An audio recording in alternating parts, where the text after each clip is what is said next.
할렐루야, 우리 성도님들 반갑습니다.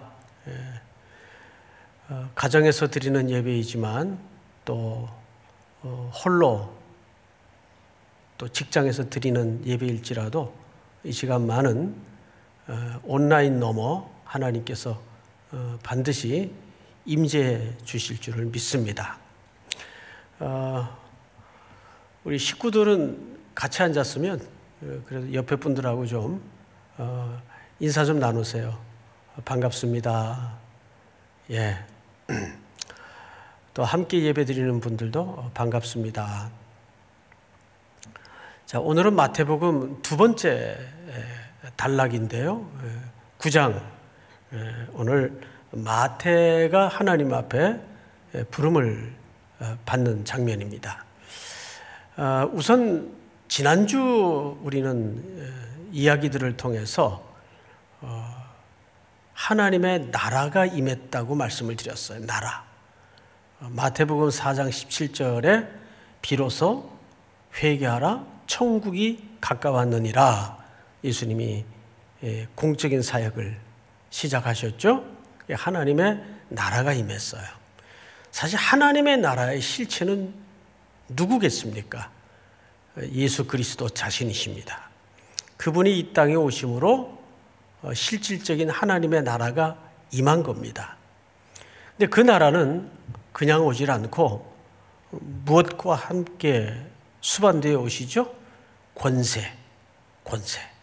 근데 그 권세는 통치하고 누리고 지휘하고 억압하는 그런 권세가 아니라 약한 자들을 고치시고 구원하시고 세상을 섬기는 권세로 그 나라는 오도록 되어 있습니다. 예수님이 그 일을 위해서 하나님 아버지께로부터 권세를 받아오셨죠. 그리고 그 권세의 마지막 목적지는 뭡니까? 영광이에요. 영광. 그래서 영광의 실체는 하늘 아버지의 뜻에 온전히 순종을 완성하는 것으로 끝이 나요.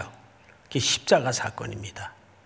십자가 사건은 아드님 예수님이 하나님 아버지의 뜻에 온전히 순종한 현장으로서 가장 적극적인 영광을 돌린 자리입니다.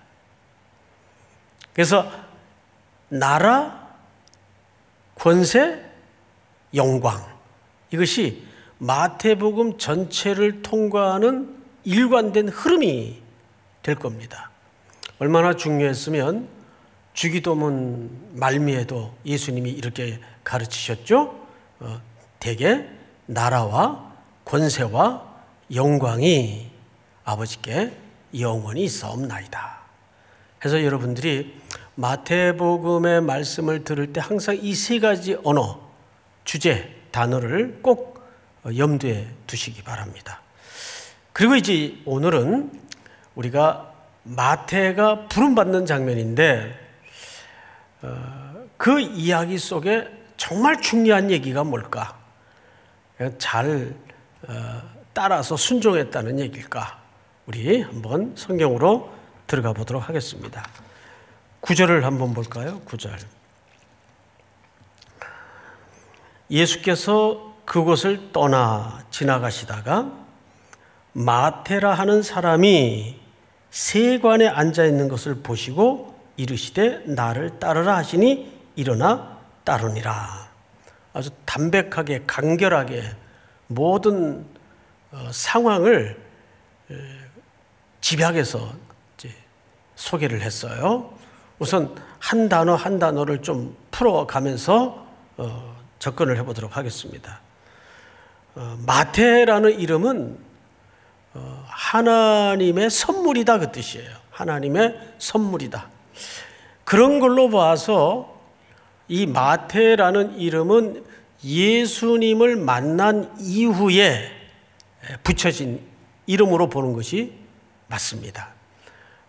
다른 성경에는 마가나 누가복음에 보면 마태의 원래 이름이 소개되죠. 혹 아시는 분 계십니까? 예, 레위라는 이름으로 불리웠었습니다. 그러니까 그것은 옛 이름이죠. 유대 사람들은 당시에 뭐 헬라식 이름도 갖고 있었고 유대식 이름도 갖고 있었고 또 어릴 적 별명, 커서의 이름, 이렇게 이름이 보통 둘 이상 가지고 있었던 것이 그냥 평범한 일이었습니다. 근데 이 마태는 원래 이름이 세리예요. 레위, 직업이 세리죠. 그리고 이제 부름받은 이후에 고쳐진 이름이 마태라고 불리워졌던 것 같아요. 자, 그런데 마태라 하는 사람이 어디에 앉아 있었어요? 세관에 앉아 있었어요. 세관. 여기 앉아 있다라는 말부터 먼저 이해를 가질 필요가 있는데, 앉아 있다라는 말은 사실상 그 일에 종사하고 있었다 그 뜻이에요. 근데 어디에? 세관에. 세관 그러니까 우리가 퍼뜩 머릿속에 이미지가 이렇게 버젓한 빌딩이 있고 그 안에 사무실이 있고 뭐 이런 세관 정도로 이해하시면 안 돼요. 여기에 말하는 세관은 갈릴리 해변가에 이동식, 그러니까 좌판 그냥 몇 개 놓고 거기 장부책 펴놓고 옆에 거둔 돈주머니도 있고 이렇게 어지럽게 이렇게 진물을 보던 이동식 공간입니다. 이제 거기에 대한 그래야만 됐던 이유가 이제 뒤에 좀 설명을 할 겁니다. 어쨌든 그런 정도의 세관에 그런 종사를 하고 있었어요. 자, 그런데 이때 예수님이 그 광경을 어떻게 하셨어요? 에이도 보시고 그랬어요. 보시고. 이 보시고라는 말은 아주 중요한 이야기입니다. 그냥 이렇게 시각적으로 보았다 그 뜻이 아니에요. 꿰뚫어 봤다. 지금 마태 세리는 분주히 장부에 무언가를 열심히 기록하고 또 열심히 세금을 계산해야 되고 또 열심히 지금 업무를 보고 있던 분주한 일상이에요.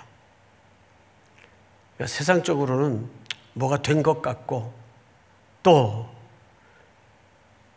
먹고 사는 데는 별로 지장이 없는 그런 직위죠.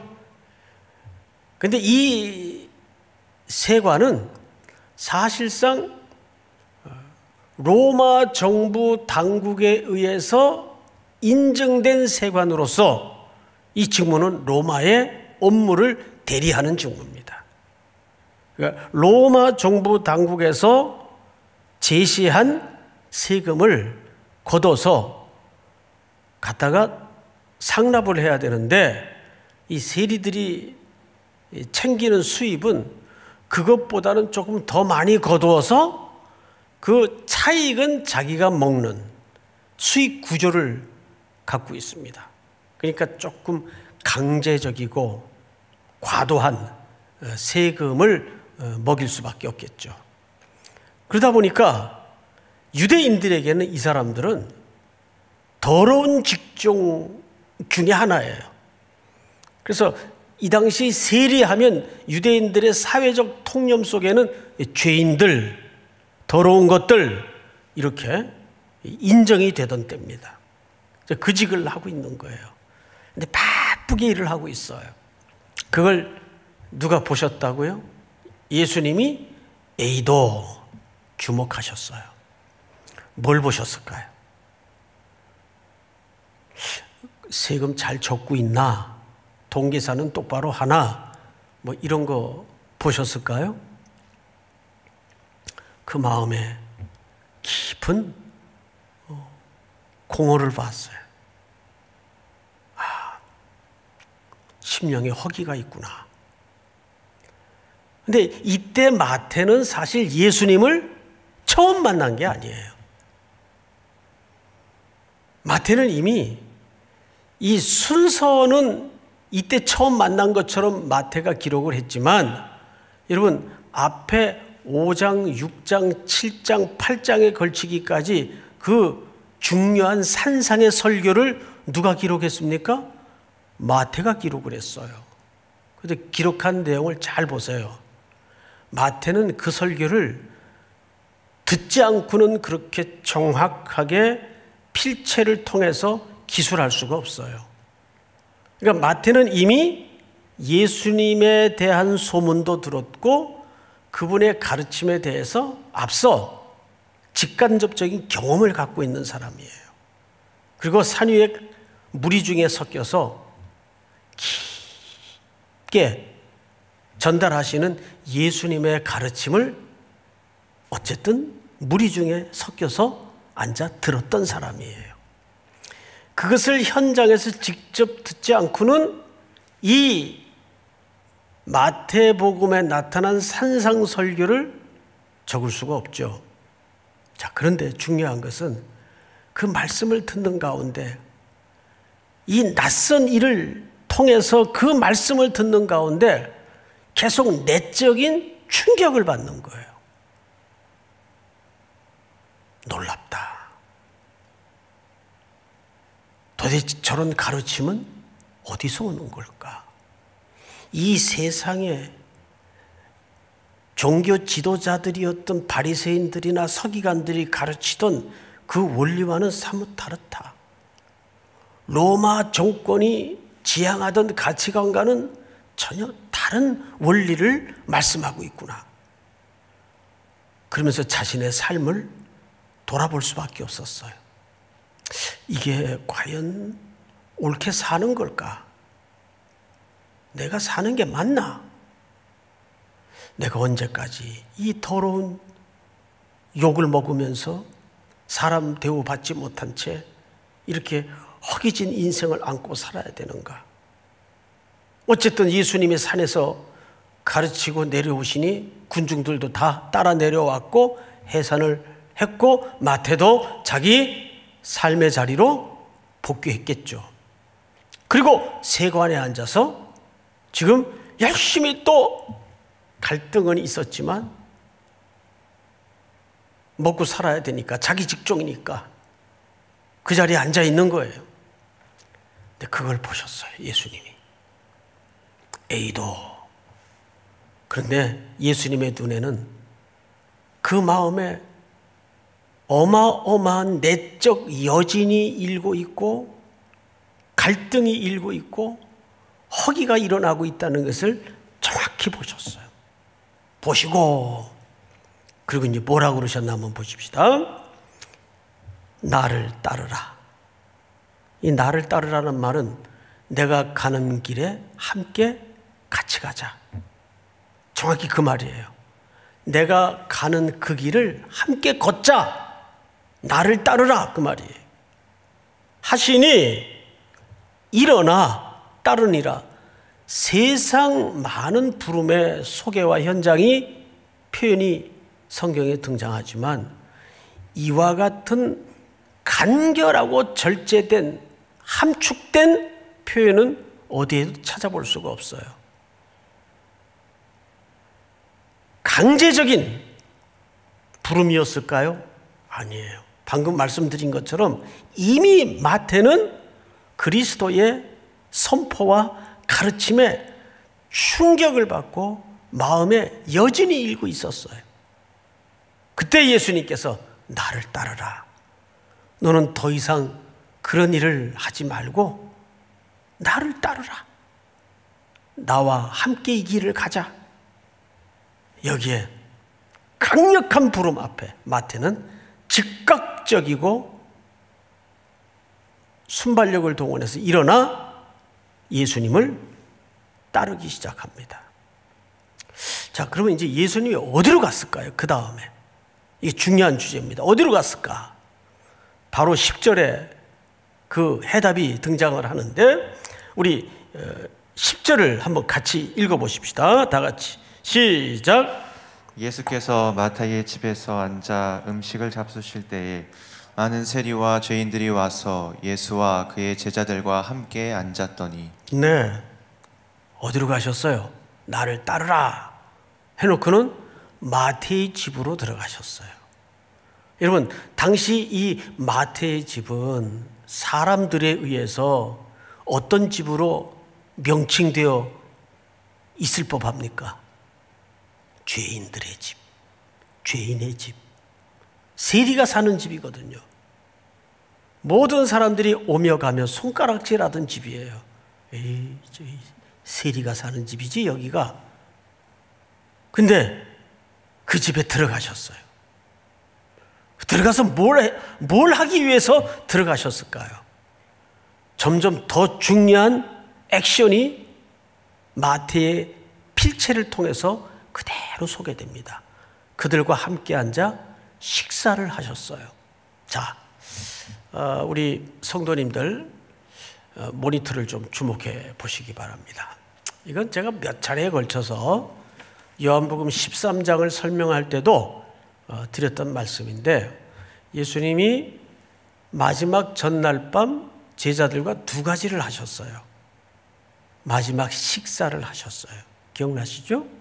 그리고 그들의 발을 닦여 나갔습니다. 세족식을 거행하셨습니다. 근데 유대 사회에서 특별히 이 두 행위는 얼마나 중요한 행위인가 하면, 유대인들에게 식사라는 것은 그냥 허기를 때우기 위한 과정이 아니에요. 유대인들은 계급사회입니다. 철저하게, 사실은. 그래서 자기보다 낮은 지위의 사람들과 식탁을 함께하는 것은 그 사회적 통념상 있을 수가 없는 일입니다. 그건 용납이 안 되는 일이에요. 그런데 더더군다나 온 사회가 손가락질하고 민족의 배반자 역할을 로마 정부의 입장에 서서 민족들을 힘들게 하는 이 세리들은 죄인들이었어요. 근데 지금 예수님이 그 집에 들어가셨습니다. 그러면 유대 사회적인 통념의 이해 속에서 이 광경을 바라볼 때는 예수님이 지금 무엇과 동질성을 갖는 겁니까? 죄인과 동질성을 갖는 거예요. 그래서 시편 23편에 보면 원수의 목전에서 내게 상을 베푸시고, 거기 테이블을 식탁을 얘기하는 거예요. 하나님이 종말론적 그림에 우리를 어디로 초대하시는 겁니까? 하나님의 식탁으로 초대하는 거예요. 그만큼 유대 사회는 이 식탁의 교제는 너와 나는 하나이며 한 공동체임을 사실상 선포하는 세레모니입니다. 굉장히 중요한 행위예요. 근데 지금 예수님이 두 가지를 여기서 보여줍니다. 죄인의 집에 들어가시고, 두 번째는 그들과 함께 앉아 식탁 교제를 하세요. 이 말은 그들을 주의 나라 잔치의 한 가족으로, 한 공동체로 초대한다는 선언이에요. 그런데 이 마태만 있는 게 아니에요. 성경을 잘 보세요. 예수께서 마태의 집에서 앉아 음식을 잡수실 때에 많은 세리와, 이 앞에 번역 하나가 생략이 됐어요.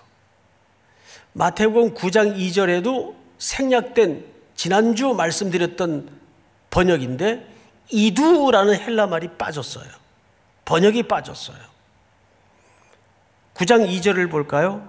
침상에 누운 중풍병자를 사람들이 데리고 나왔다. 여기 침상 앞에 무슨 단어가 빠졌는가 하면 이두라는 단어가 빠졌어요. 마태는 이 용법을 굉장히 즐겨 사용합니다. 그런데 이 표현들은 언제 쓰는 표현들인가 하면 헬라 용법에는 어떤 새로운 중요한 메시지의 전환을 가지고 올 때, 자, 여기 좀 봐봐, 여기 좀 봐봐, 이 정도가 아니에요.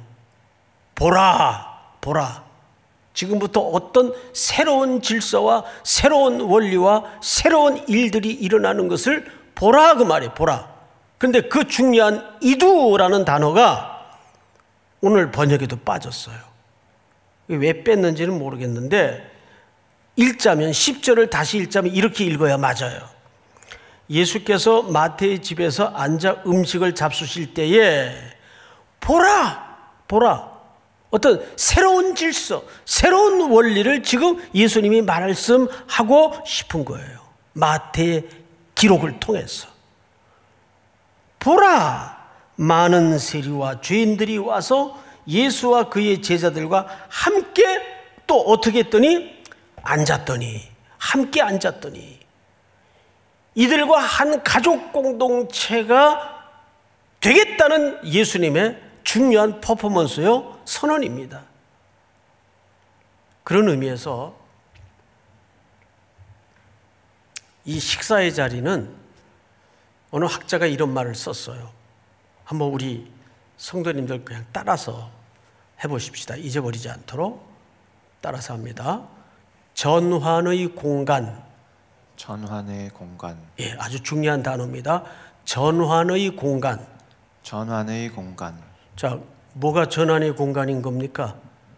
이 식사의 자리가 죄인과 하나님 아드님이 같이 앉아서 식사를 하는 공간이에요. 그러면 지금 이 세상에 그런 전환의 공간을 해야 될 곳은 어디이어야 할까요? 교회입니다. 그런데 씁쓸하게도 교회도 여전히 계급이 있고 돈이 말하는 세속의 질서가 횡행하고 있는 사람 대우하고 없는 사람 무시받는 공간이라면 그건 전환의 공간이 될 수가 없죠. 그런 의미에서 교회는 그런 전환의 공간이 돼야 돼요. 세상 사람들이 들어와서도 충격을 받고, 야, 뭐 이런 데가 다 있네? 이는 이로, 눈은 눈으로 되갚는 질서나 원리가 아니라 사랑으로 덮어지고 용서가 흘러가고, 이게 뭐예요? 오늘 마태의 집에서 일어난 예수님을 중심으로 함께 앉은 자들 속에 벌어지는 전환의 공간이에요. 믿습니까?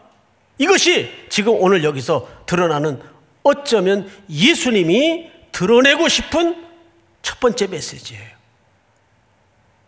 마태가 제자로 부름받았다, 이게 메인 메시지가 아닙니다. 그 다음에 성경을 또 볼까요?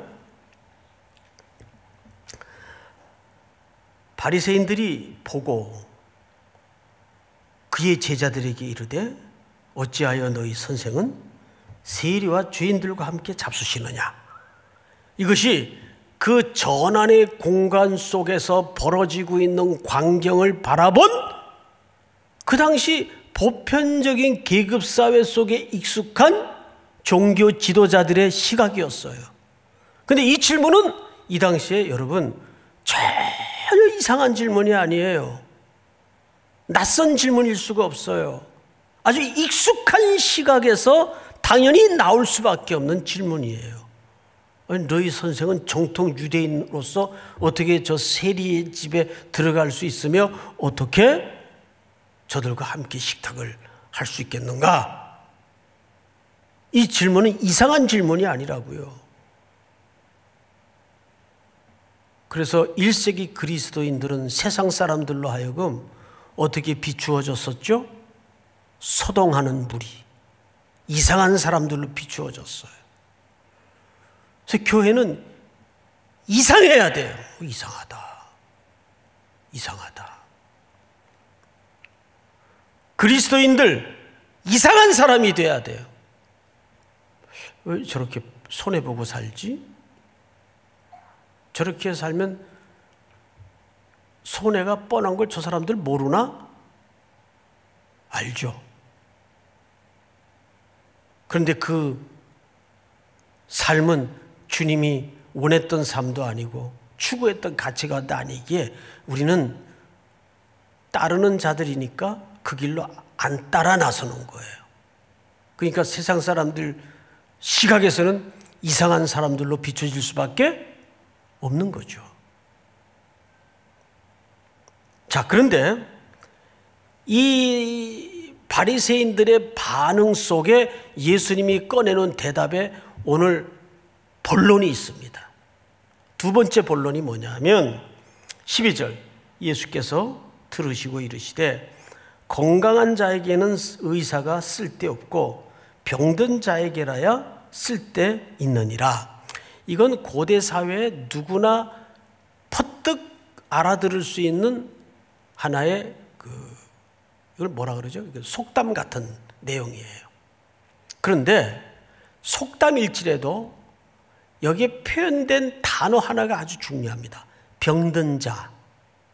그러면 이스라엘 사람들은 구약시대, 신약시대를 막론하고 이 병든 자를 어떤 상태를 성경은 병든 자로 정의를 했는가? 그 성경적 정의가 아주 중요합니다. 마태복음, 호세아서 5장 한번 띄워주실까요? 자, 우리 성도님들 모니터상이지만 한번 따라서 읽는 걸로 합시다. 다 같이 시작.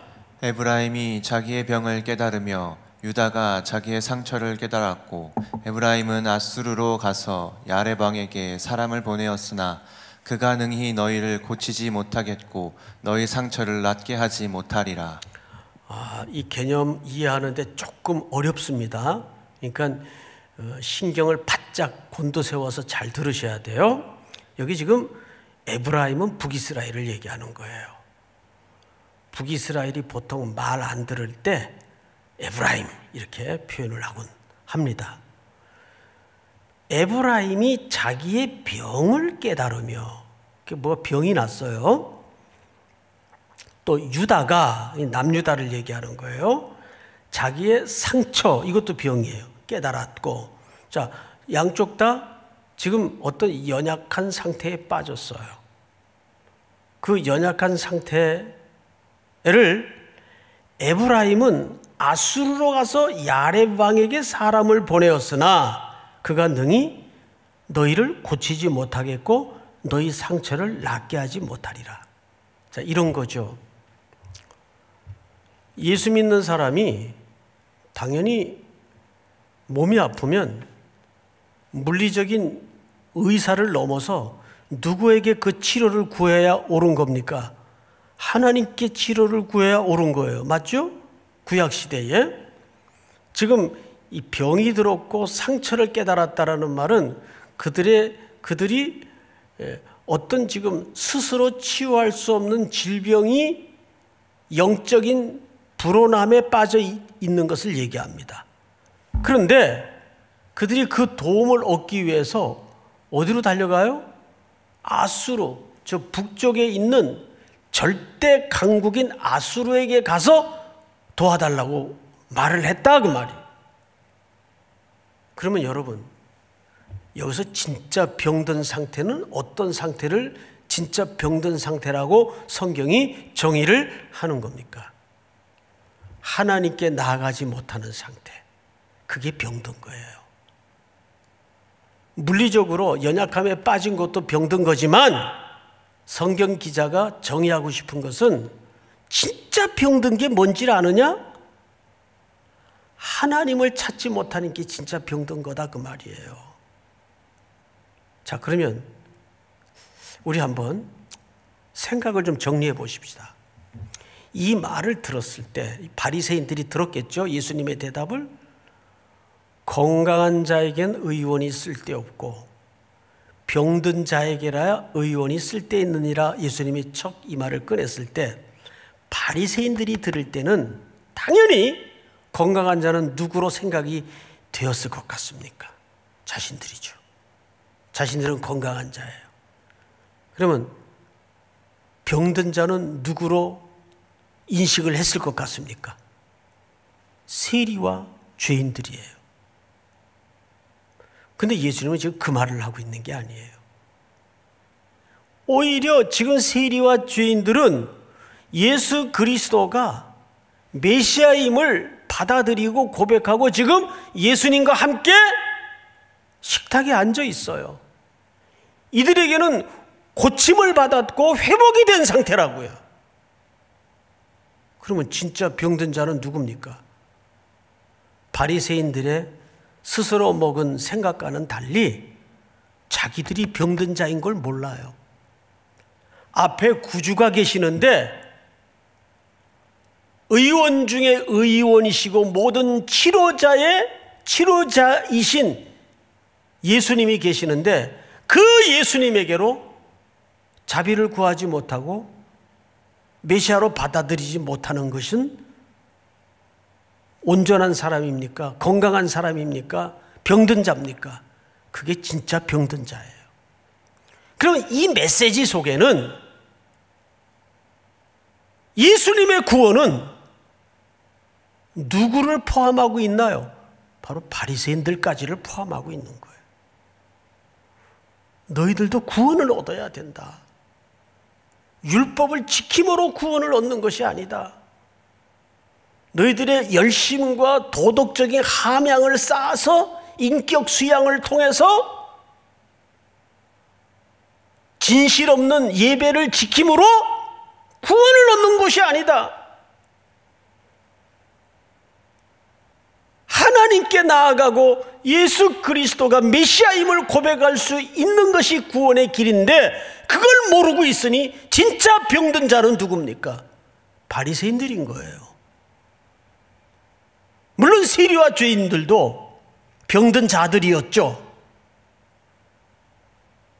자, 그렇다면 그 다음 절 13절을 한번 전체가 마지막으로 같이 읽어볼까요? 13절 시작. 너희는 가서 내가 긍휼을 원하고 제사를 원하지 아니하노라 하신 뜻이 무엇인지 배우라. 나는 의인을 부르러 온 것이 아니요 죄인을 부르러 왔노라 하시니라. 아멘. 자, 여기 보시면 배우라 그랬어요. 이 말을 지금 누구한테 하고 있죠? 이거는 모든 바리새인들의 기존 삶을 한 방에 뒤집어 엎는 충격적인 발언이에요. 그들은 이스라엘의 선생들이에요. 근데 지금 예수님이 그들에게 뭐라 그러고 있죠? 배워라. 그러면 지금까지 그들이 주장하고 믿고 근거하고 가르쳤던 바가 모두 뭐가 되는 거예요? 나싱이 되는 거예요. 무너지는 거예요. 다시 배우라고 말이에요. 뭐를 다시 배울까요? 그 앞에 이런 얘기가 있어요. 내가 긍휼을 원하고 제사를 원하지 아니하노라 하신 뜻이 무엇인지 배우라. 충격적인 얘기를 하죠. 어떻게 제사를 원하지 않는다 그래요? 근데 이 말은 잘 아시는 것처럼 호세아서 6장 6절의 인용입니다. 한번 볼까요? 다 같이 자막을 통해 읽읍시다. 시작. 나는 인내를 원하고 제사를 원하지 아니하며 번제보다 하나님을 아는 것을 원하노라. 여기 인애라는 말은 히브리 말로 헤세드예요. 인애. 이 말이 긍휼이라는 뜻입니다. 그러니까 예수님이 지금 이 말을 인용하고 있어요. 근데 이 말이 원본이 또 있어요. 호세아 6장 6절의 원본이 또 있어요.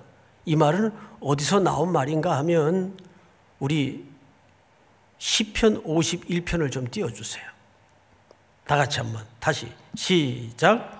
주께서는 제사를 기뻐하지 아니하시나니 그렇지 아니하면 내가 드렸을 것이라. 주는 번제를 기뻐하지 아니하시나이다. 아멘. 이 말 또한 다윗이 쓴 말인데 충격적인 가히 혁명적 발언이에요. 아니 구약에 이스라엘의 왕이 뭔 사연 끝에 한 말인데 주께서는 제사를 기뻐하지 아니하시나니 이 말이 전 존재가 성립이 안 되는 얘기예요. 그렇지 아니하면 내가 드렸을 것이라. 주는 번제를 기뻐하지 아니하시나이다. 다음 절 한번 다 같이 읽겠습니다. 시작. 하나님께서 구하시는 제사는 상한 심령이라. 하나님이여 상하고 통회하는 마음을 주께서 멸하지 아니하시리이다. 자, 여기 보시면 하나님께서 구하시는 제사는 번제라 그랬습니까? 상한 심령이라 그랬습니까?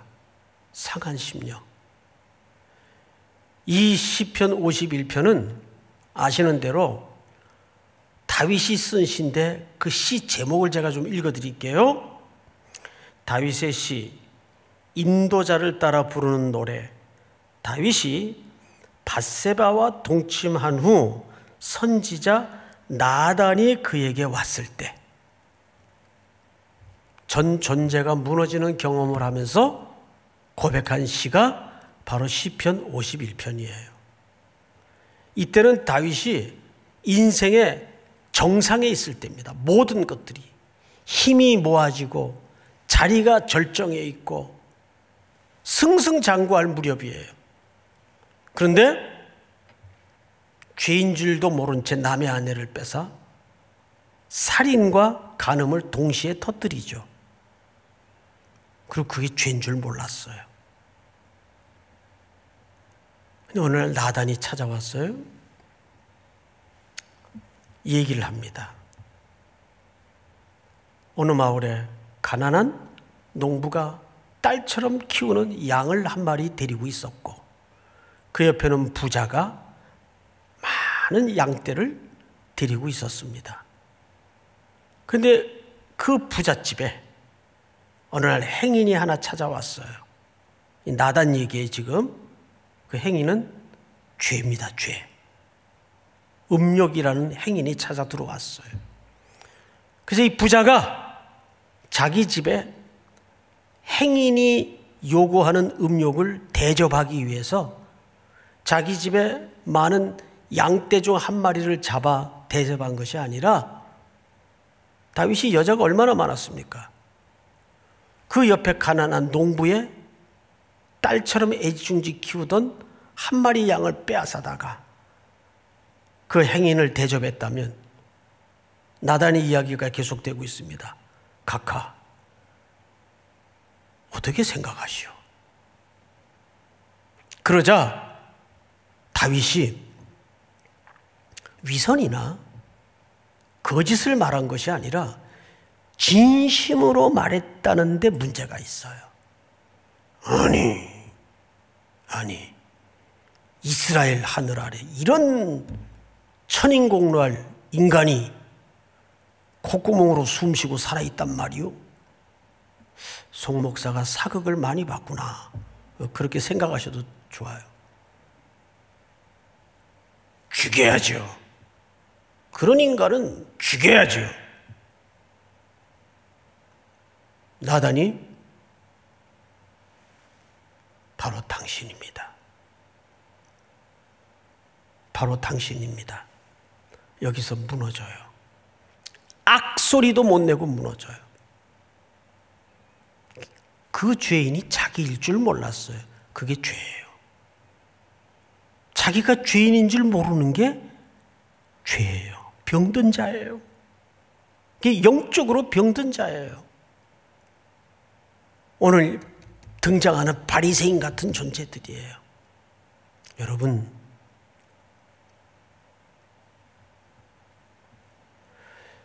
왜 예수님이 내가 긍휼을 원하고 제사를 원하지 아니하노라 하신 뜻이 무엇인지 배우라 그랬을까요? 이 긍휼은 우리 보고 그러니까 너희들도 연민을 가지고 사람들을 사랑해라 그 말이 아니에요. 내가 이 긍휼 때문에 아버지의 긍휼을 원하심 때문에 내가 왔다 그 말이에요. 내가 십자가에 그대들의 치유할 수 없는 영적인 질병을 고치기 위해서 십자가에 대신 죽기 위해서 왔다 그 말이에요. 그 얘기를 하는 거예요. 내가 긍휼을 원하고 제사를 원치 않는다 하는 그 말을 무슨 뜻인지 다시 배우라. 뭐가 참된 예배입니까? 형식과 장소를 고집해야만 참된 예배입니까? 아니에요. 다윗은 이때부터 왕의 정상에 올라 밧세바 사건을 만나기 전까지는 그의 신앙의 칼날은 덫이라는 싸움이었어요. 나 이 정도다. 나 이 정도는 돼. 내가 그래도 명색이 목사인데 웃기지 마세요. 이때부터 다윗은 왕으로서가 아니라 성도로 성공합니다. 제가 성공이라는 표현을 썼어요. 그는 매일매일 절절매면서 하나님의 긍휼을 구하기 시작합니다. 그러니까 하나님의 긍휼 앞에 우리는 어떻게 반응해야 될까? 참된 예배는 매일매일 나는 구원이 필요한 존재입니다. 오늘도 저는 구원이 필요한 존재입니다. 믿습니까? 이게 참된 예배예요. 뭐 형식 좀 건너뛰어도 돼요. 성경 어디에도 예배 순서대로 지키라고 그런 말도 없고 순서도 없어요. 가장 중요한 제사는 주님, 오늘도 주님의 십자가에 공로 없인 저 설 수 없어요. 저를 불쌍히 여겨주세요. 가장 하나님이 기뻐 받으시는 숭고한 제사입니다. 믿습니까? 오늘 이 고백이 또 한 주를 이 험한 세상에서 감당해야 될 여러분들에게 매일매일 참된 예배자로 주님 앞에 긍휼을 구하는 고백과 은혜가 있기를 주의 이름으로 축복합니다. 다 일어나십시다. 주는 완전합니다.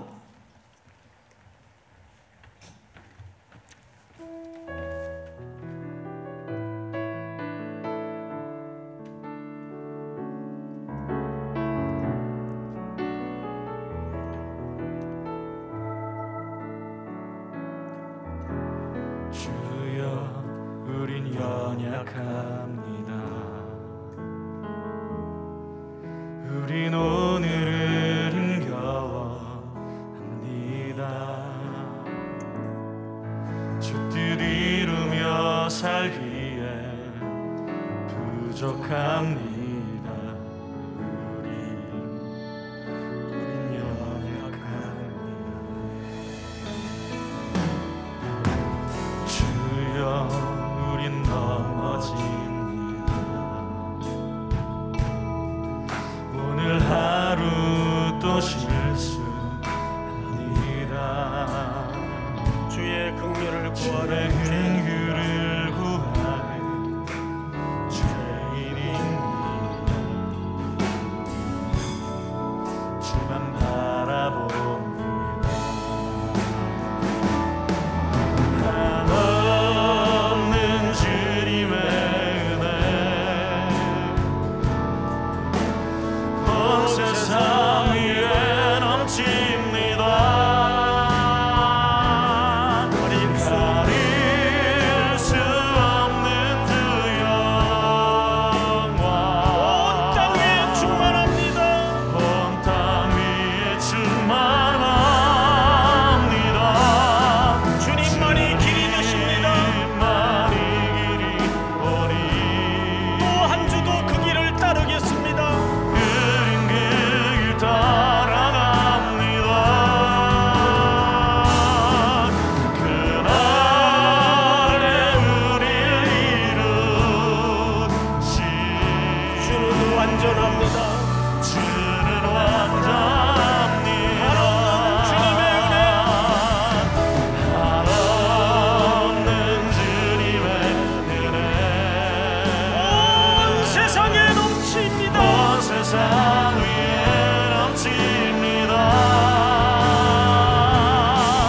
가릴 수 없는 그 영광 온 땅 위에 충만케 하여 주시옵소서. 온 땅 위에 충만합니다. 이 한 주도 주님만이 길이 되게 하여 주시옵소서. 흐린 그 길 따라갑니다. 그날에 우리를 이루실 주는 완전합니다. 그날에 우릴 이루신 주는 완전합니다. 사랑하시는 하나님 아버지, 오늘도 주님의 자비를 구합니다. 시대가 혼란스럽고 한 치 앞도 예측할 수 없는 길에 우리는 서 있지만 우리의 찬양의 고백처럼 주님만이 길이십니다. 세상 어떤 혼란도 가릴 수 없는 주의 영광으로 뚜벅뚜벅 걸어가는 우리 3일의 성도들이 될 수 있도록 함께하여 주시옵소서. 새 용기를 주시고 새로운 믿음을 주시고 오늘도 주님 앞에 구원받아야 될 병든 자로 날마다 구원이 이루어지게 하여 주시옵소서. 지금은 우리 구주 예수 그리스도의 은혜와 하나님 우리 아버지의 사랑과 성령님의 교통하심이 머리 숙여 경배를 드리는 사랑하고 사랑하고 사랑하는 귀한 3일의 성도들 복중의 생명까지 영원토록 함께 있을지어다. 아멘.